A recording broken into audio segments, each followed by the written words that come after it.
Good evening YouTube and welcome back to my channel. This is Outsiders and I'm Sean Connors, and tonight I'm going to be doing a DM's Tips video, and I thought with this DM's Tips program what I'd do is I'm starting to use instant things that I see that I think, yeah, you know what, that's going to make a really good DM's Tips program. I mean, we've explored a lot of subjects over the last 46 DM's Tips programs, and I'm still think there's an awful lot more we can do, but every time I find something that I think is a gem, I think I need to share it with you the moment I find it, and I need to sort of talk about it. Obviously, one of the great questions that often comes out from you guys to me is, you know, what sort of things do I use for inspiration? I guess most of you are going to be thinking, you know, is he going to say, you know, books and films and things like that? And yeah, probably to some lesser degree, I probably do use those. But I always look, for me, it's always around like the theatrics, you know. I like to find things that I can physically use, whether it be making maps or coming up with something that really means something to the players there and then. And so some examples of that I've shared with you before are things like I went to a DIY store and I found some tiles that felt like a dungeon tile. And I thought, wow, you know, got to bring that into the game because that really makes a difference. And it does, you know, when your players are actually touching that stuff, it makes such a difference than describing it sometimes, and really makes the whole experience come alive. So I'm always constantly on the lookout for things like that.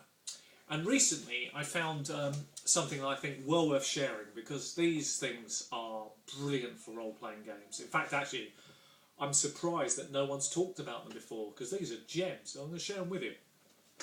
I wonder if you've come across anything like this in your travels as a DM. Both these are books on two different subjects. This one happens to be about Jack the Ripper, and this one is about Leonardo da Vinci. I must be honest, I like both subjects a great deal, actually, for lots of reasons.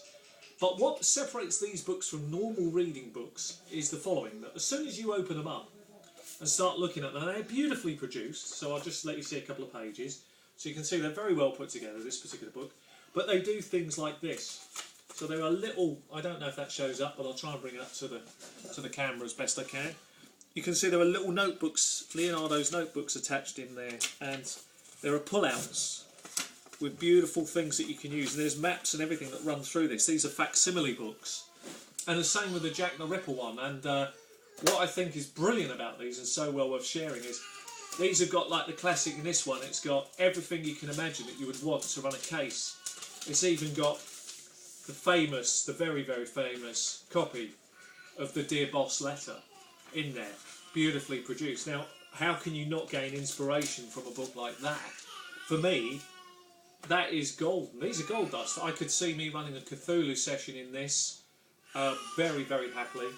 And I've got an idea running through my head at the moment of running a Pathfinder game, maybe in,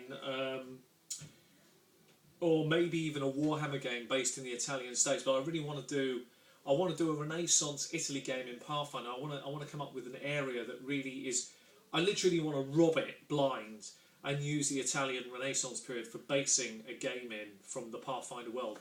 Would mean a lot of tweaking and changing and stuff, but it's something I would enjoy. But these facsimile books, keep a lookout for them, yeah, because these are absolutely fantastic.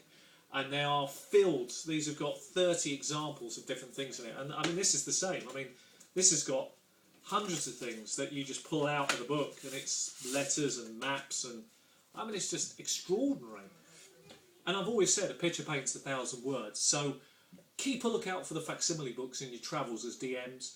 I think they're golden. I think you could do a lot with them.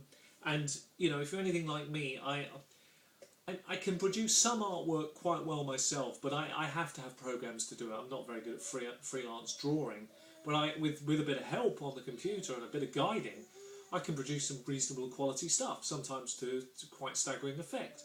But with something like that, it's there for you. You just take it and run with it.